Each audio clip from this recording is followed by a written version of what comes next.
Patrick Cooch from the Carlton Footy Club. You're listening to the Coaches Panel. James Walker here from the Brisbane Lions. Jason Johannesson from the Western Bulldogs. Luke Parker here from the Sydney Swans. It's Roy Sloane here from the Adelaide Crows, and you're listening to the Coaches Panel. Max Orr, Melbourne Football Club. This is Matt Fyfe from the Fremantle Footy Club, and you're listening to the Coaches Panel. 2 weeks left to go in your SuperCoach Dream Team, AFL Fantasy, Ultimate Footy, Draft Stars, Moneyball, whatever you play for fantasy footy. Here at the Coaches Panel, we are here to help you. Yes, in these dying weeks of the year, there is still plenty of stuff to talk about. Hello, it is MJ from the Coaches Panel. I hope you're well, and joining me in the studio to chat all things fantasy footy as we head into round 22. Can you believe it? The Fox, we're here, mate. Hey, MJ. What's doing? Well, mate, there is still a fair bit to talk about. That is for sure, man. Then let's kind of jump into it right on this episode. There are some Patreons that have submitted some questions. We want to get to them a little bit later on. And, of course, a massive thanks to every single Patreon for their support so far in 2019. And if you stick around in the off-season, there is plenty of trade analysis of every single player and a whole stack of other exclusive content that you won't be getting at coachespanel.tv. You won't get through this regular Spotify or iTunes podcast, but Patreons, you'll get access to that. You can go and join that now, patreon.com/coachespanel. But we want to get to their questions. I want to talk in a moment, Fox, too, about some players that we might look at for the final 2 weeks. Again, there's not much data left to look at, but I want to spend a lot of time with an eye to 2020. For coaches, you'll probably find yourself in one of three positions with 2 weeks left to go. One, your focus is your overall ranking and you're a genuine chance at still winning it.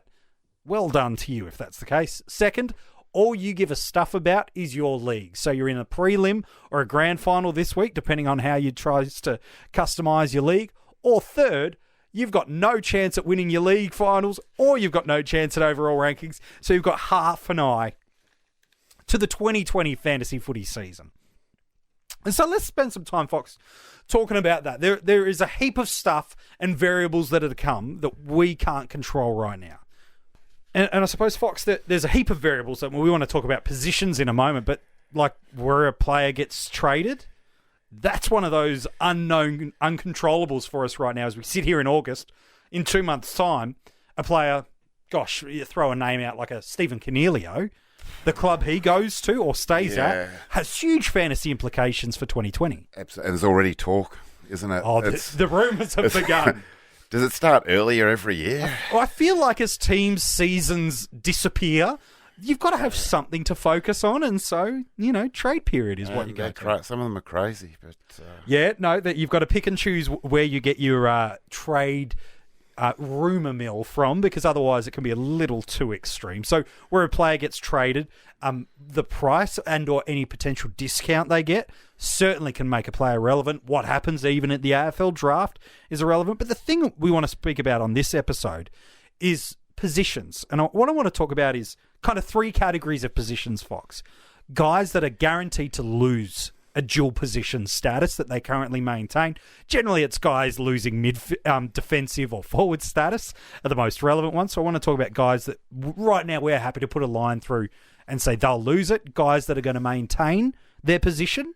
That, again, AFL Fantasy have some gains during the year that will be new additions for everyone else but already have it. They won't be the maintains. We'll put them in the gains category. So guys that lose it, guys that will maintain their position, and guys that may gain. Again, we're not champion data. They're the ones that assign it.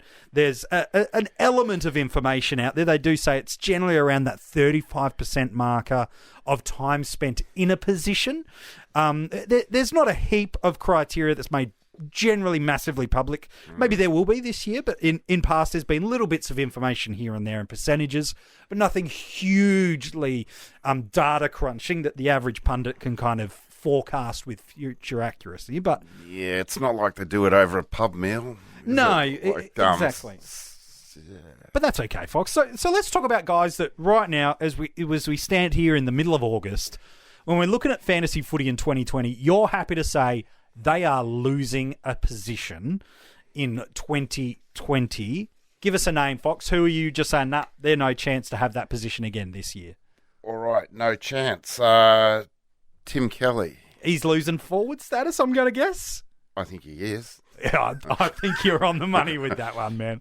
Yeah, He's just spending a heap of time, isn't he, through that Geelong midfield. Some might have thought he was even lucky to get forward status last year, but look, no, he's not only is he a genuine Brownlow medal chance. He's had a ton of centre clearances. And another guy, Warple. the Warpedo. Yes. I think he might be losing something. I think he'll be losing forward status as well. And probably if you're going to talk about losing forward status, you could probably throw a couple more in there. Because you're right, the injury to Tom Mitchell, while it was devastating for all of us back at the start of the year, it created an opportunity for Warple to thrive and have some greater responsibility in the midfield.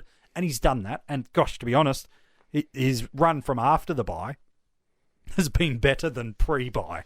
So well done if you managed to hold him through there. He was slowing a little bit, heading to the bye, and he's just stormed back after there.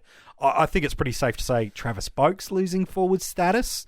He's been spending a lot of time through that Port Adelaide midfield. There have been a couple of games of late where he has gone back a little bit forward, but I think the body of work over the year would suggest he's losing forward status, and probably Jack Billings as well. He is getting a bit of forward time through there. I'm not sure if your take is on it, Fox. I feel like he's been up on that wing a lot this year, though. Yeah, I think you're right, but he could be one of those ones just in that little window. Just sneaks enough. Either slide, he might just slide, but it's only going to be just. Okay. You're curious on your thoughts, and maybe it bleeds into the maintain, of a couple of guys, while we're talking about losing status. Is Josh Dunkley any chance of getting forward status in your mind next year? Or are you thinking, look, because his first 5 or 6 weeks of the year, a lot of forward time, and then he has had a real role change probably over the past 3 months or so. Is there anything in your mind that you go, look, that might be enough to keep it, or are you like, nah, mate, he's pure mid at this stage? Again, there's two games of data that can still impact. Yeah, I got to tend on the side that he's going to lose it. Yeah, I think so too. Yeah. Any other big names or relevant, obvious names that you think they're going to lose a status? Before we talk about maintains and then get to the gains? All right, let's go through some of these. Do you want the low-hanging fruit? Yeah. Or would you like to leave that I've for got me? so many names in front of me. Okay. Lockie Whitfield won't be a defender next year. Yeah. That's as low as the fruit can go, isn't it? Yeah, he played that role so well in 2018 off the halfback. Once Zach Williams got injured in the preseason, they needed that run and drive off halfback. He provided that, was an All-Australian last year. This year, he ain't playing halfback. He ain't a defender next year. But I want to talk about him a little bit later on. And I might be crazy, but I've got an option. Darcy McPherson will lose forward status, the Gold Coast Sun. He's playing almost exclusively mid. He's going to be a midfielder for you next year. I think Andrew McGrath might lose defensive status. He's been playing a lot off that wing. He might get a duel. He might keep it, but I'm pretty confident to say he won't be. Yeah, his numbers haven't been. He wouldn't be relevant if he's not a defender. Yeah, correct. And to be honest, even though he has defensive status, he's not really been relevant for us this year outside of the draft format of the game. Any other big losses of DPP? There's a couple more that I think are pretty obvious. And I do want to spend more time on the maintain and the gain. But is there any more ones? I've got lots of maintains. Okay, well, we'll get to that. I think Connor Rosie loses defensive status. He's been playing almost exclusively forward for us. He's defensive forward eligibility this year, but he's real X factor inside that Port Adelaide forward line. He's barely been in down back. He's going to lose that status for you. So you can drop that one off the list for you. We've talked about Darcy McPherson. Caleb Daniel will lose his forward status. That's more low-hanging fruit, as if you'd expect anything less from me, hey, Fox, to go anything other than that. I think he's going to lose that status through there for me. In our backline, I don't feel like we're going to lose a heap, though, because if you kind of look across the formats at the real popular names, none of them strike me as guys, not a heap of them anyway, that we're going to lose. Like across the formats, Lloyd, Laird, Crisp, Stewart, Darcy Byrne-Jones, Bashir Cooley, Daniel Rich. Do you say Callum Mills? I'm talking about the guys at the top of the tree, not the potential. Yeah, okay. All right. James Sicily, all these guys right towards the top. they're all going to maintain it. You could maybe put a question mark on Christian Salem. He spent a lot of time up the wings. I don't think he's as lock, stock, barrel going to lose defensive status. Others may feel he is, and that's fine. But I don't think we're going to lose substantially outside of Lockie Whitfield in our backlines. It seems to be these early days, Fox, that as we start to get our heads just very gradually around 2020, that the forward line is where the pain's going to be this year. But that's probably the same for most years, isn't it? Yeah, I think you're right there. All right, well, you said you've got a list of big maintainers. Before we talk about the new gains, who do you think is going to maintain a dual, well, maybe not a dual role, but a forward or a defensive role? Oh, there's one other obvious one. Rowan Marshall's not going to be a forward next year. No. Play on. Well, he'll be a dual. We'll get to that. We'll get to that, Fox. Okay. All right. Well, the one I think Danger. You think he maintains mid forward? I do. All right, talk me in. Talk me to it. I think his figures are pretty much similar. There's a lot of data to go. Of course, and we said, we're not champion data. We don't have the full visibility of what is the clincher to lock it in. We know enough, but not quite enough to have full confidence. But for you, he's done it. This season, like in his centre clearances, goals and goal assists, very, very similar to last year. Comparable to 2018. Okay. Very, very comparable. Yeah. Okay, that's good news because let's be honest, that is good news, and I'm pretty sure he'll keep it. All right, you're locking him in to maintain, and the rest of the fantasy community will be very happy to hear that it's got the Fox seal of approval. Any other players that you believe are going to maintain? I think Isaac Heaney. You think the Heen Dog? I agree with you on that one. Yes, he will. Pretty sure he will. Yes.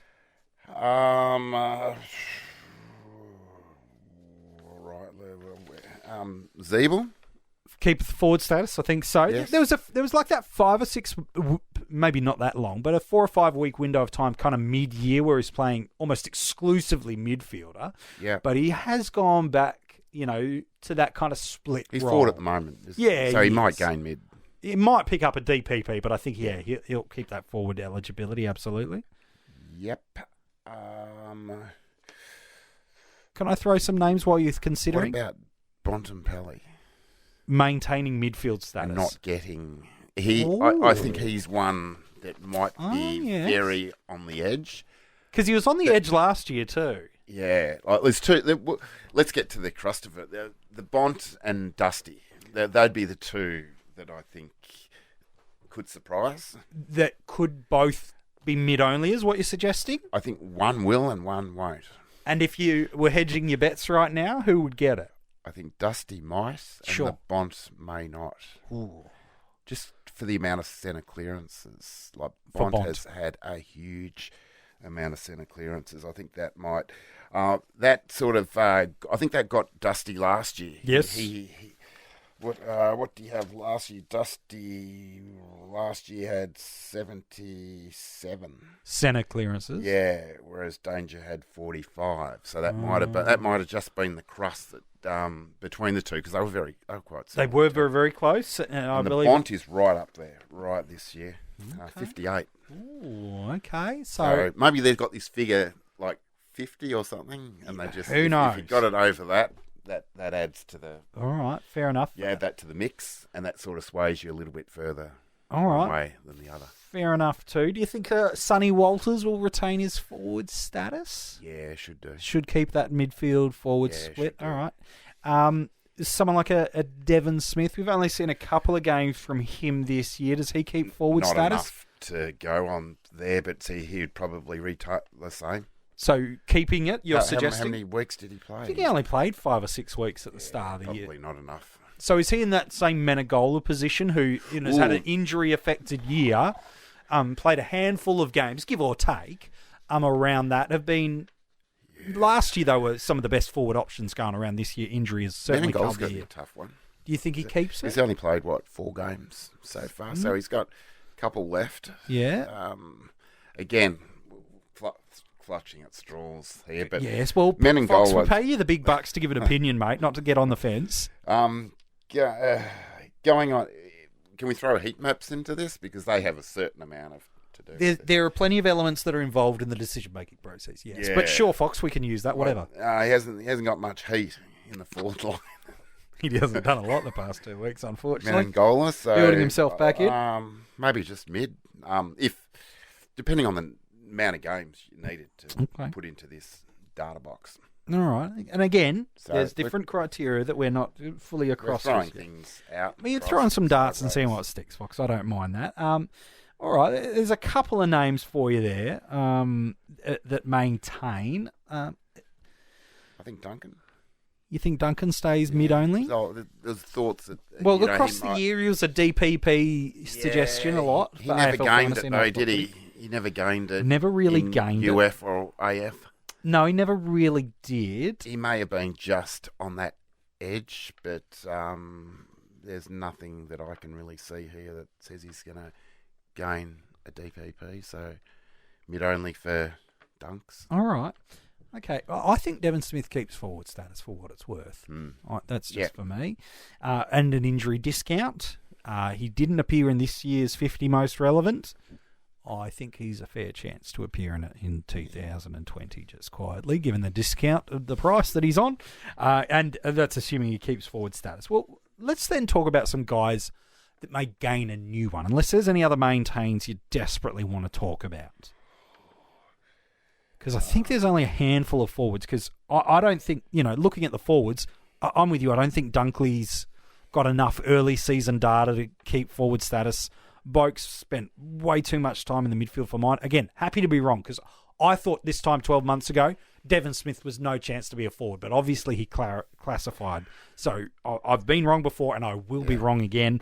I don't think Billings keeps it. I'd like it to, because I own him in a couple of keeper leagues, but I don't think he does. And I don't think Caleb Daniels keeping forward status. That man is a pure defender, my friends. Like, did goals count? Like, if goals count... Surely they would. I know McCluggage has been probably more wing, Yes. but he might be just on that edge. Yes. He's kicked like Okay. 20. Yeah, no. I think he's kicked over 20 goals. Yeah, no, he's a chance. So, yeah, he'd be Okay. a good one, All right. wouldn't he? Yeah, no, he would be. He might be like the Warpool of...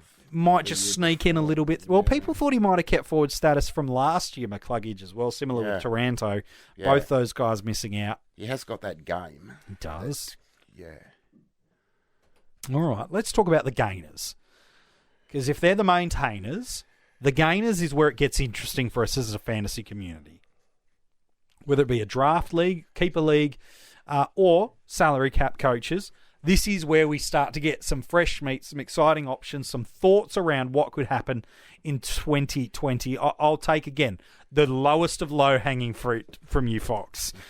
Caleb Daniels going to gain defensive status. Now, for ultimate footy coaches, you felt robbed and haven't been able to have it in there all year. AFL fantasy coaches, you've had him since round 6. But probably for super coaches, where he's been, from an average perspective, a top 6 tier forward, he's going to add some replenishment to our backlines with Lockie Whitfield losing defensive eligibility. Caleb Daniels going to roll straight back into that backline. And he does become a genuine top 10 defender for us next year. Was he ever a forward? Like, how much data did they get into making him a forward to start with? Well, he was always spent a lot of time inside the Bulldog forward 50, but would push up and be creative through the midfield. And I think that's where ultimate footy went. Oh, he's been a centre forward or a mid forward for such a long period of time. We'll just award it to him. Probably the mistake they made was not making a decision based off what we knew to be true in the preseason, which was Bevo was really big on him playing defensive. So, look, the fact is, if you drafted him in Ultimate Footy, you still got a top-tier forward when he was playing, but... Yeah, it would have been a beautiful You'd love pick in a him draft, down back. in the draft. He would have been a late pick in the draft this year in contrast. So, look, I'm taking low-hanging fruit, but he's gaining defensive status for us next year. Well, if you're going to take that low, I'm going to take one equally low, and Ablett. Yes, Gary's going forward status for us next year. Do you think that's a... Yeah, that's a lock. I still don't mind it. I think it's draft relevant only. It would take a pretty gutsy call to go around in a salary cap format. But again, where's been the so-called rest? We haven't really seen it from He's been Gary. good, hasn't he? It's been very good this year. Like the other as day, a forward. The other day he was down and out. The game before the Hawks game, you almost thought that he was going to miss the next. You'd always get up for a Hawthorn game, but then he went interstate. You just know Gary's a big game player. And he is still getting some midfield opportunity. Like, After half-time, the game was done last week against North Melbourne. To be fair, Geelong probably could have stopped at quarter time given how well North Melbourne scored. But yet, still experimenting, giving Gary, an opportunity to create through the midfield and still kicking goals. So I agree. I think he gains forward status. Brad Ebert should pick up forward status. He has already for Ultimate Footy and AFL Fantasy coaches, but I think he's done enough prior to his concussion and now his injury that's seeing him out for the rest of at least the home and away season. He should be an interesting one that we pick up in our forward lines. And again, I don't mind it. Again, maybe more draft relevant in our formats than salary caps. But if we don't get a heap of big new gainers, maybe he sneaks into the equation for us. Right. You got some more, Fox? Gee, I've got one mid-pricer. Oh, yeah, no, that's fine. He's going to lose one, but he's going to gain two. Oh. So he's going to lose mid, and he's probably going to be defence forward. Oh, I like those. Yeah, it's my favourite DPP. Sydney Stake. Oh, yeah, good. What do you reckon? Oh, yes, absolutely. He's playing all exclusively halfback, probably for the first 8 weeks of his career as a Tiger, and then pretty much since Short and Hooley have got back into the side, flip him forward, and he's just such a great footballer. So he'd be good in a draft. He'd be very good in a draft, very handy, that DPP. To be fair, this one, in my opinion, was a mistake that Champion Data didn't get right last year. It would be an absolute howler if they get this wrong. Sam Lloyd, forward status. How he was a midfielder only last year is beyond belief for me. But he's absolutely locking in forward status in 2020, as is. Do you need to comment on that, Fox? He never played. He never played. He might have in the VFL. In the VFL, He may have, with Miles the previous year, but no. Oh yeah, I think so too. This one, look, depending on the fantasy football or the AFL or the rumour mill trade social channels you choose to follow, this guy's either gone or going. But regardless, I think he's picking up forward status. And if he does leave this team and goes to a side where the need of inside midfielders is, then watch him. I'm talking about Hugh Greenwood. He's picking up forward status, spent a lot of time forward in the Crows forward line with Tom Lynch out. It was always borderline mid-forward anyway. I think he's locking in forward status. Probably will be a DPP, to be fair. If he stays at the Crows, he's not going to be any better than he is right now. But if he heads to a side that does need an inside ball winner, keep a sneaky eye on it, because that guy knows how to win the ball, knows how to apply some pressure in the midfield. I think he's wasted, to be honest, at the Crows. Well, there's just no need for him in the midfield, and I think he wants to stay. It's just a matter of, does he get 3 years or 2 year deal? If you believe the media speculation. So we'll see how that goes. I think Aaron Norton's gaining forward status, more low-hanging fruit. Josh Battle's gaining defensive status, more low-hanging fruit. There's a heap of them kind of rolling through there. Chase Jones, if you want an Adelaide Crow, he's picking up forward status. I could do this all day, Fox. Ron Marshall's a ruck. There you go. That's the lowest of low. I've got one. Okay. I've got a couple of names to throw out after this. It's Jack Stephen. I like this one. What do you reckon? I think, and our Patreons know this, because I talked about this on our most recent exclusive podcast for premium Patreons. I think journeying through his mental health and needing to take some time off, he was already spending a bit of time forward anyway. Almost exclusive forward this week, and probably will be the next 2 weeks while he builds fitness. Yep. I'd love to see him get it. I'd love to see him get it. I hope he does get it. Well, the data they're going on at the moment is 5 weeks, and he played. The last game was pretty much exclusive forward, almost, wasn't it? Yeah. And you could almost foresee that happening in the next game. Yep. And probably the next game. Yeah, no, I think so too. So there you go. All right. I reckon there's a chance. Didn't see it this last week, so we might need to see it for the next 2 to give it a lockdown. But I think Brodie Smith might pick up forward status. Just spent probably 4 or 5 weeks. It's probably not enough just yet to do it, but there was a 4 or 5 week period where the Crows did play him off forward 50 and then kind of pushing up into the midfield to try to pick up some sort of speed and class that the Crows have lacked inside forward 50. So, look, I don't think it's a lock, but I think it's a possibility. Yep. I think Toby Green will pick up midfield status. He should keep forward. He was coming off the slip of my tongue just then. I think his Cornelio injury time, where he was a lot of forward, probably should mean he keeps that, but I think his amount of midfield time now means he'll be a DPP for us. What's your thoughts, Fox, on a Steele side bottom? Over the past couple of weeks, he has spent a lot of time forward. And again, do champion data choose start? How much weight do they put in starting positions as opposed to, positions across the actual game? Because he, like another player I want to talk about in a sec, is starting inside the forward 50 a lot over the past few weeks with Stevenson, DeGoey, now Mason Cox most recently out.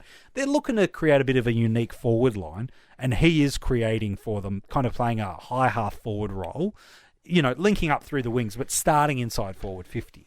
Yeah, I think you're on the edge there. I'm on the edge.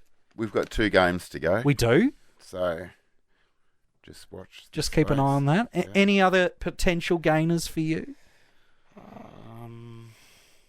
Here's an obvious one. Maybe not an obvious one. Here's one that should land, but his body of work in the back half of the year may outdo what happened in the front half of the year. Ed Curnow spent enough time forward this year to pick up DPP and AFL Fantasy and Ultimate Footy as a forward, but pretty much since Bolton's gone and the Teague train has been on board, Curnow's moved into the midfield. I think it's enough, just given the amount of, 8 to 10 weeks of data pre-Bolton's departure. Yeah. But I'm not convinced that he's a lock. But you can put it in there. There's a few here that not convinced. Okay, about. no, it's all right. Ed Langdon? To gain Defence. Yep. Maybe would have started with something stronger, Fox. That's all right. You wanted one right out there. No, well, I was hoping for one that was relevant, but yeah. That was the furthest one I could find on my page that was out there. So that's definitely, it's out there and gone, but that's fine. All right, any others you got there? Because I've got one I want to throw out and get your take on it. Because I feel like I'm on the money here, but... Jack Higgins will go forward. Yeah, he's a forward anyway, isn't he? No, I think he's a forward. Is he? Yeah. Okay. Yeah, he's forward eligible. Right, well, that's not going anywhere. He'll keep doing well, aren't I? Back to your maintain level, isn't it? Max Gorn will maintain ruck. Yes, mate. Congratulations. Points to you. Here's one. He's losing defence. He will have midfielder status. But I think I might be able to build the case for him to gain forward status, and that's Lockie Whitfield. Maybe I'm going a little bit Ed Langdon at the end of the year on ya. But I'm seeing him a lot start inside forward 50, then kind of what the Crows experimented with a little bit with Brodie Smith.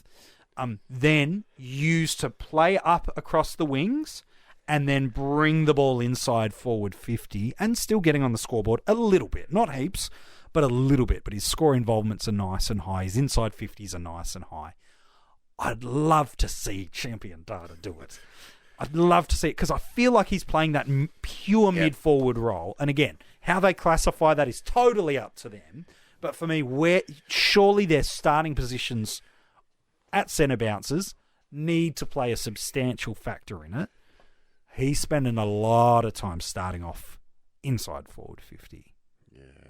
What do you if think? They gave triple deep TPP. That's TPP. Yeah, he'd be the one, wouldn't he? Well, we're about to release a survey over at coachespanel.tv at the end of this week, and there are some questions about things you'd love to see, not only from the coaches panel in 2020, but also some things you'd love to see to the fantasy game that you like to play, whether it be AFL Fantasy, SuperCoach, DreamTeam, or the draft formats of Ultimate Footy, and that will certainly be one of the questions. Because what do you think of that?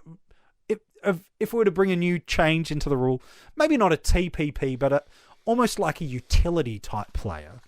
AFL Fantasy is still running a 4 rucks, whereas SuperCoach and DreamTeam have an extra midfielder. Yeah. Would you love to see like a utility, which is an option in some draft formats? Do you like flex. that? Yeah, flex if you want to use some American terminology or daily fantasy stuff there. It's getting to NFL. It is a little bit, yeah. Well, what do you think about that kind of utility type player? Yeah, I don't mind it. Yeah. As an emergency or something. Yeah. Something different. Yeah, I don't mind it because That can be your TPP.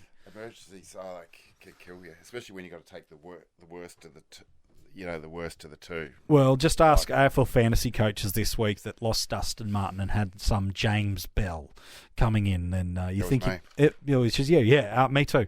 Where you think you get lining up for a 90 score pretty safely, and you end up with a sub 30. Yep. That's a stinger for you.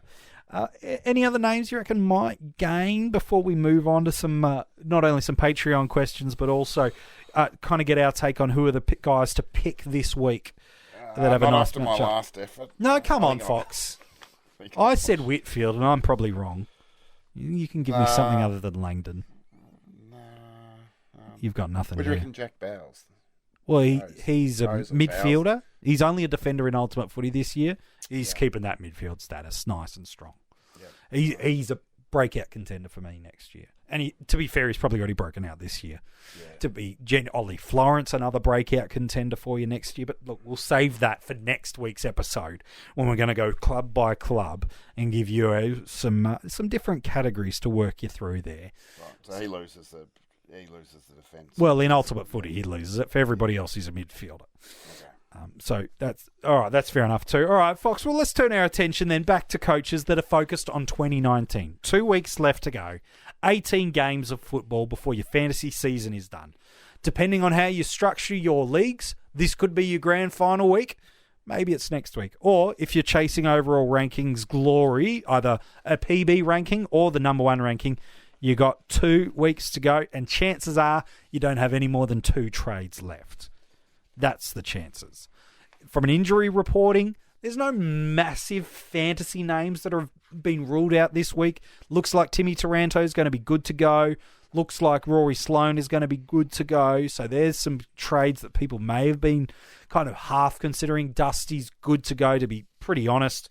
You're the Tiger supporter here, but look, reading between the lines, like what Dimmer was saying last week, if it was a final, he probably would have played. Is that kind of what it would have suggested? Look at last year in the final. He played. Well, he was injured, and he played. Yeah, that's true. You could tell the first chance he got at the ball, he could hardly bend over to get the ball. That's true. So yeah, he would have played. All right, fair enough. Well, let's look at this Friday, not just Friday night, but this round. If there was guys either to put the captaincy on, if you want that unique point of difference, again, SuperCoaches and DreamTeamers, you've got the rolling lockout to absolutely maximise through there. Or you're looking to trade a player in, or conversely, a premium out because of a matchup. Who are some guys you either like or don't like this week, Fox, given the matchups? So the in question round 22? is, who are you going to put the captains? Well, it can be both. It could be because someone might not have the person that you might suggest. So it's guys that have got good matchups this week, either to vice captain, to trade in. The standout for me would be the first game of the round. D's and Swans? Yes, there's an obvious one there. Sam Reid is an absolute lock. Maxi gone. He's going to have a field day, isn't he? Like Laddams and Ryder smashed through Aaliyah, Reid and McLean. If a guy like Laddams can get 105 SuperCoach, even McKernan got 94. Yeah, it kind of says if he can get 94, what's the record was 281. John O'Brien in SuperCoach, something like that. I don't think he'll go that high, but I think it's one of the easiest. Maybe 181. It's one of the easiest things we're going to get all year, isn't it? Is to put the vice captaincy on. Very lazy one, isn't it? First up. Don't matter, man. I'll take a lazy 180. That's no problem at all for me. Like you're not having to work for it. But anyway, that's where I would go for a standout. For a standout, okay. Yeah. Other matchups this week: Carlton, St Kilda. Anything you like through there? Not really. Not really. Brisbane, Geelong. I've got one game that I'm very interested in. Is it the next game? The game at Fox o'clock at 4:35? Is that the Adelaide 4:35? Is that the Adelaide Collingwood game? Just make sure Grundy plays in this game. Just make sure he's doing something that you want him to do. Yeah. Well, to be honest, I don't think the Crows are going to recall Riley O'Brien. I think he's up against Sauce Jacobs. Yeah. Just quietly. there's a hell of a lot of choices in that one too. That is captaincy, vice-captaincy, Yes, a clock through there. And look, neither team really tag either. So that's Nah. strong for the midfielders. Well, Pies gave up some good points. Like Oliver got some nice points, and did. even Brayshaw tonned against in Dream Team and Fantasy. Yeah. Oh, who would have thought? So yeah, there's definitely Matty Crouch both Crouches Yeah. might be in for a big one. Yeah, Treloar will probably have a good one as well. Still side Trel- bottom. He's been my pick to pick up on the run home in Yeah. Dream Team and Fantasy especially, but all formats. And And he did he's pretty well last week. he's been delivering for me the past couple of weeks. Certainly think he's a good option again. Treloar, how many tons has he come? Just he tons every week. Defenders against Adelaide score very, very well. So someone like a Jeremy Howe might be a nice, more draft or daily fantasy relevant. Yep. He could be a very good option in terms of just the amount of transition and intercept ball he could get. North and Port, nothing really screams pick me in that game. Probably the one concern I have is Matt De Boer's likely to play. He is, isn't he? I think he probably goes to Bont. And he'll be fresh. He'll be hopefully he's very fresh. Hopefully he's fresh. I think he goes to Bont, but as we saw a couple of times earlier in the year, if another midfielder is getting a hold of GWS, we saw 2 or 3 times early this year, De Boer was more than happy to change targets mid-game, which makes me a little nervous to put the C on McRae this week, or even a Dunkley. Yeah, there's 3 of them, isn't there? Yeah, they're not tagging Hunter. No. But yeah, that's the thing that makes me nervous about the Bulldogs trio of midfielders there. We know they're very, very good, on a good run at the moment, but we have seen De Boer change targets mid-game. And Dunkley was very damaging in the first quarter. Against Bombers, he was. Very damaging. Yes. So, yeah, I think there's 3. Like, does he draw? How do they pick? How does he pick that? I think Bont's probably the match winner. Yeah. So you probably try to lock down on him first. But equally, McRae and Dunkley, in their own right, are damaging footballers too. So, but again, that's just my opinion. I don't do opposition analysis for a club, but that's my thoughts. I feel you're right though. I think Gawn's the most obvious one, and then there's a couple of others. There are some others, and give me one of those, and then I've got a real crazy one. Oh well, the guy that's been going on a hot run at the moment for GWS, Toby Green. Yeah, nice. Yeah, he'd have to be. Yeah, he's the most informed player in the comp just about at the moment. Yeah, and against the Doggies, like Merritt got 141. It's pretty good, isn't it? Toby, what's Toby Green? He's not going under 120 in that game, barring injury, and the fact they've got Gold Coast the following week just smells of very choice. Decent choice. He would have gone better in SuperCoach. A lot of turn, as usual. It was a terrible game. A lot of clangers. Contest wasn't great work. So I'll leave him alone in SuperCoach. But Are you telling me to leave Toby Green alone in SuperCoach? As a captain. Oh, as a captaincy. Yeah. To be fair though, barring injury, you've got your captain score, max score on Friday night, unless a Callum Sinclair comes back, or a Grassy Noel gets a debut. Please, Sydney, don't do that. We need a cash cow ruckman for next year. We haven't forgotten about the Suns either. That's a pretty tasty matchup. Yeah. I would not trade this person in using a trade. In a daily Salary fantasy, cap, yep. salary cap is out. All right, we're talking Draft or daily fantasy. Every day of the week, you're going to your waiver wire, do it now, and pick up one J Roughhead. Farewell game against the easiest team to score against. Everybody's going to want to make sure. Like, Hawks need a good win here. They're a mathematical chance at finals. They need a lot to go their way. One of those things is getting a big percentage boost. So it should be raining goals at Marvel Stadium on Sunday. So he plays. He plays inside forward 50, and everybody wants to get the ball to Ruffy. I'm going for. I don't like making predictions on Coaches Panel podcasts because they fail me in the derriere most times. He's getting at least 8 shots at goal.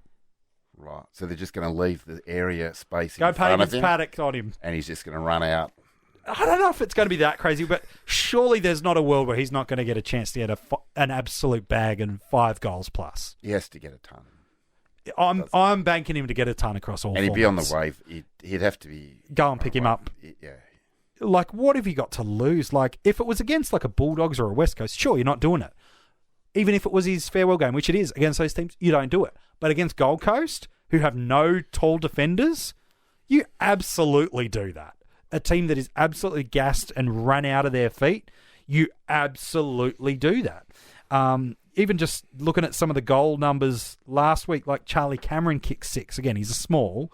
Eric Hipwood, who's not the most dynamic goal-scoring forward, a very, very good footballer, he had 2 goals. You go the week earlier against the Gold Coast Suns, they took on Collingwood. Again, no real talls, but Hoskin Elliott kicked 4. Jamie Elliott kicked 2. Myercheck kicked 2. So, it's going to rain goals.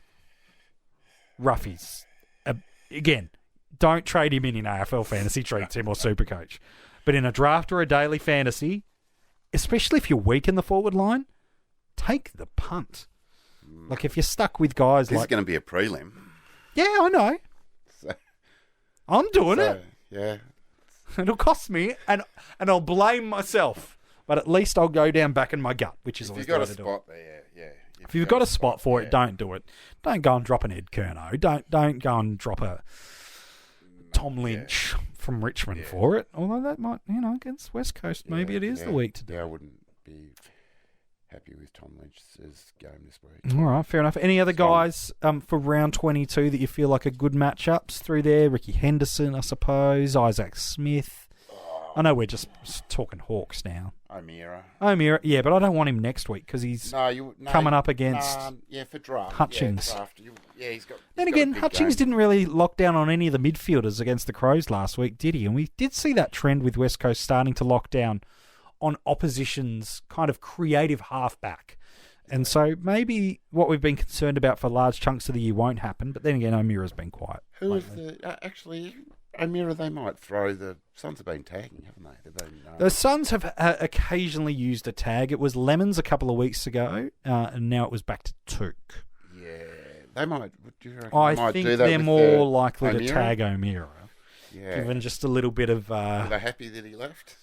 If you listen to several Damien Barrett podcasts, pretty safe to say they felt he was staying, and he didn't. I heard that too. So he gets a tag. Yeah, I think he gets a tag this week too. Whether it's or not it's effective is another thing, but I think that's it's a fair call too. Any other players? And then next week we'll talk about them next week. But they're the round 22 ones. Yeah, not really. No one else. No, they're the ones. The midfield game where there's no tags is the Crows and the Pies game, isn't it? That's just going to be a free for all. If Gawn doesn't monster hit it. the numbers you want, that's probably the game. Anything under 130? Are you just moving on? One. Yeah, it's a bit. You take 130. You take 130. At the end of the day, you take. You take. Why risk it? Yeah, you bank the points unless you felt like there was a matchup you knew was money. Look, it's a prelim final too. You bank so it. you're watching your opponent. You are watching his moves. So, and again, you get that opportunity in DreamTeam and SuperCoach. AFL Fantasy. Would you put the captaincy on him in AFL Fantasy, knowing you're locked away with Gawn? Is he one of your top choices this week for captaincy? No. He'd be in the mix? He'd be in the mix, but I'd tend to stick with that Adelaide. You'd look at a Treloar type manoeuvre. Or Matty Crouch. Or Crouch or Grundy or something. Yeah. Okay, fair enough too. All right, fair enough, man. Let's jump into some of our Patreon questions. So, been incredible supporters of the Coaches Panel in 2019, and you can join the Patreon army. I know the season is done, but the pre-season for 2020 is actually about to get underway. Heap of exclusive content, plenty of tiers to get involved. Pledge your support now. Patreon.com/Coaches Panel. Our first question, I'm going to throw them all to you, Fox. How many we got? Just a handful. We've tried to. A lot of people have wanted to know DPP questions, so we've tried to merge just the ones that are involving trades. Yep. Stephen Summers wants to know. It's an AFL fantasy question. He can only upgrade one of the following. Cash is an issue. Miller, Took Miller, Hunter Clark, Hearn, or Dersma. Okay. If it was a defensive upgrade, would it be like a Crisp or a Hooley? Is it in a mid upgrade? He's looking at Kelly, Crouch, Zorko, Merritt. His focus is on winning his prelim matchup where he's the underdog. What's the one you like? I do like Crisp. You like Crisp, so trading Crisp for like a Dersma, you reckon's the points through there? I don't know how. It's not going to be a huge. I don't think. Well, defenders score well agaagainst the Crows. Yeah. He's playing mids a bit, though. I don't mind that matchup, or I'd be looking to get in a Kelly in against the Western Bulldogs. Those would be the two I'd be looking at. Getting Crisp in. Yeah. What's the points gap from a Dersma, who's probably your worst on field, versus up to a Crisp, as opposed to, say, a Took up to a Josh Kelly. Whatever you think is going to give you the most points, that's the way to go. Yeah, get rid of Took. Took's your one? Yeah, I would get rid of Took. Yeah, Des was shown he can score okay. For the record, Port Adelaide this week head to Marvel Stadium to take on the Kangaroos, for what it's worth. All right, Stephen, I hope that helps you. The GDT, he has one real dream team trade left. Wow, one. How much cash? I'm getting to that, Fox. Predicted close matchup in his prelim. Fiorini on field and is struggling, but also slightly more expensive than Lysette, who's on his forward bench. If he's using DPP manoeuvres, he can get Fiorini to the bench and bring in any midfielder under 684,000 for Lysette. So, these are his options. The pool includes Duncan, who has matchups against Brisbane and Carlton. Yep. Parker, put a line through this one, don't do this one. Melbourne and St Kilda. Rockcliffe, North and Freo. Put a line through that one, mate. Just save your time. Neil, Geelong and Richmond. Neither teams tag, just as a reference point on that, but I'm not a huge fan. Yo or Shuey, Richmond and Hawthorn are the Eagles' final two. O'Meara, GC and West Coast. We've talked a bit about O'Meara. Hunter is in Lockie Hunter. GWS and the Crows. And then Seb Ross, Carlton and Sydney. Neil is the only one in his opponent's team. So, two questions. One, at this point in time, given it's a close matchup, do you look to counter or do you look to create a new unique variable that could win you the matchup? How do you like to play the game, take Fox? It on your terms. Okay, so go a unique. Don't lock him away. Yeah, I'd be more to take it on your own okay. terms. So let's say, let's take Neil out of the equation. Don't be defensive. Yeah. I'm going to rule Parker out because he's just been a bit inconsistent over the past couple of weeks. Again, purely for Dream Team we're talking, and that's what we're trying to do to help him out. He's had a good year, Lukey Parker, but he can't get a side bottom. Well, he hasn't said he can get to side bottom. Like, I would go. Sidey would be yours? Yeah, I think you'd agree. Well, I've been big on Steel side bottom on the past. I think Collingwood's got a ripper too, like last two games. They do have a nice little match up there. The Crows this week. Be unique. He would be. Oh, he definitely would fit unique. He's just probably a little bit more expensive. He's about 9,000 more than what he can afford. You're kidding me. 9. Again, if you can only get 684, that's the way to go. The reason I'm hesitant on Luke Parker would be the fact that he's gone 53 and 87. He did have a couple of tons after that, but he's only had 2 tons in his past 6 games, and you've got to go back to round 14 for the last time he went over 120. So no thanks. So he could have got side bottom last week. He could have got sidey last week, but nobody wants to hear that. So we're down to Duncan. Yeah. I'm going to put a line through Rockcliffe because he's just not given us any kind of... Again, if we're talking about ceiling potential, absolutely. But again, for Dream Team and AFL Fantasy, his average in the last 5 is 89. So form's not there.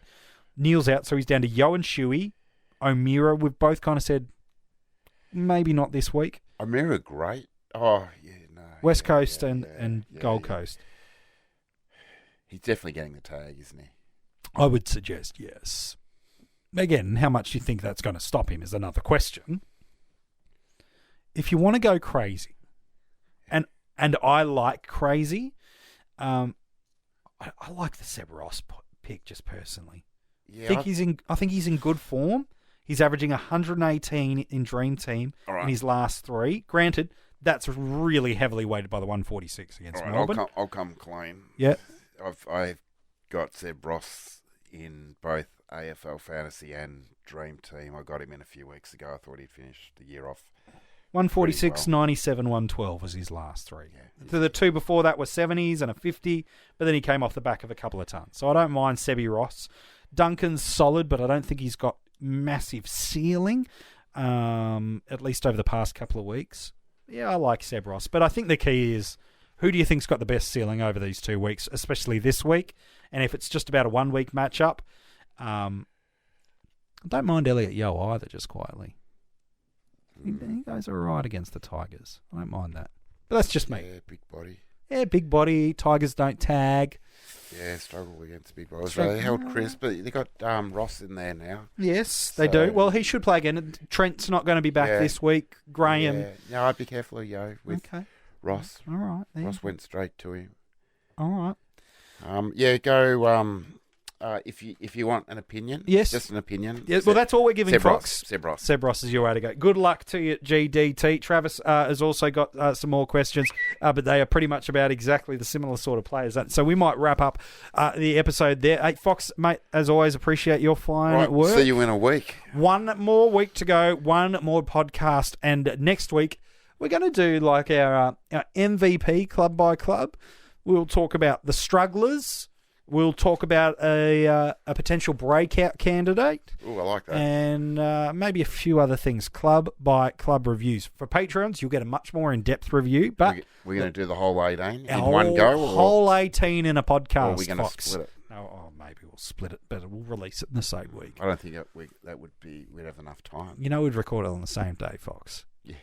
Yeah, but we might have to cut it in too. I'll cut it in too. We'll figure it out. Look, hey, thank you again for your work this episode and for you for listening this week. We hope for you, whether it be a prelim or a rankings dash to the line, we hope everything goes your way. Thank you for your support of the coaches panel so far in 2019, and we'll be cheering you on as you head into the second last week of your fantasy footy season.